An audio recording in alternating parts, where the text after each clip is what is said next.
Now, live from CW31, this is Good Day Sacramento. 8:25 right now, and it is happening every day, and it could be happening to your daughter.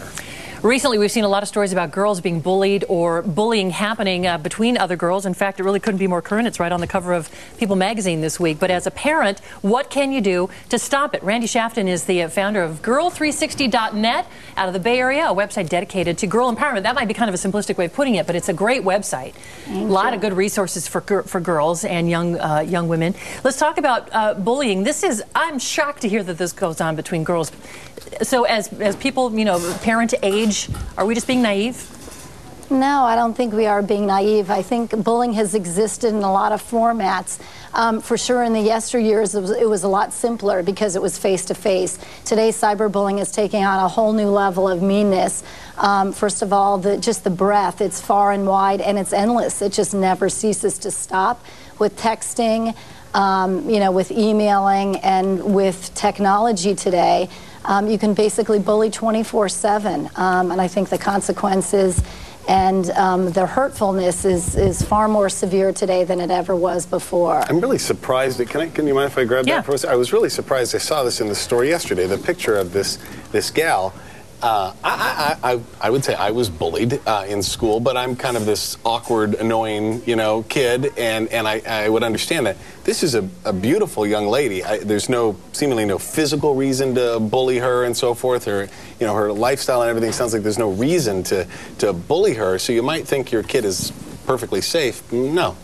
I don't think so. I think anybody's a potential victim today, and so much of it, I think, happens basically because a girl is feeling insecure and self-conscious, and it's really their own discomfort with themselves, basically, is typically when they lash out at others. So I think anybody is fair prey, and I think the most important thing as parents today is teaching our kids how to say no in the face of opposition, to set clear boundaries, to set clear limits, and really to take control of friendships.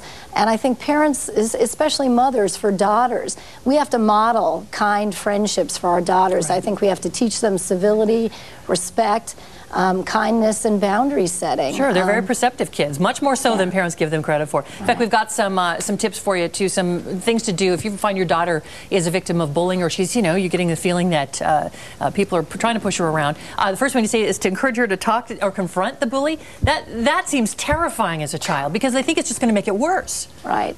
I think are you saying out another adult around, just like one-on-one? I think, it's interesting. I've got twin daughters who are 11, and they were bullied. And one of the things that the school psychologist told this group of girls to do was actually to out the bully. For the girls together, the victims collectively, to band together and basically say, we're not going to accept this anymore. We're not going to tolerate it. And they literally outed the bully instead. Together, and she was then alienated and isolated. Did she back down? She did back really? down. Oh, wow. She did back down. What about encourage her to focus on her passions, her strengths? What does that mean? I think, if you can try to help a girl, a daughter, feel good about herself outside of her social milieu, whether it's soccer, cooking, tennis, swimming, whatever that activity is, to make sure that we validate the things they really are good at and their strengths. Then when they do enter a bullying situation, at least they've got passions and something they feel confident about. You'd mentioned taking control of friendships. How do you mean? Instead of just being more of a passive friend, be more of an active friend? I think, basically using those I messages, right, that, are so important, that all of us need to use more, and setting boundaries and just basically saying, we're not going to accept this, we're not going to tolerate this anymore, and this hurts. Now here's the website. It's Girl360.net, and I like what you say about the fact that it's now with the digital media, it really increases the pressure. If the bullying is not just happening for a few hours at school, but it's happening 24 hours a day on blogs and text messaging and so forth. You've got a great seminar coming up, a workshop on April 28th. in the Yolo County Office of Education over there on Santa Anita Court. It sounds like some very good information. Thank you so much. Actually, I think it's just kind of coincidental, right, that this website is happening, that you're not behind it, but it's still going to be great information. I think a lot of parents really don't see their kids either A, being involved in it as the perpetrator or the victim. Right.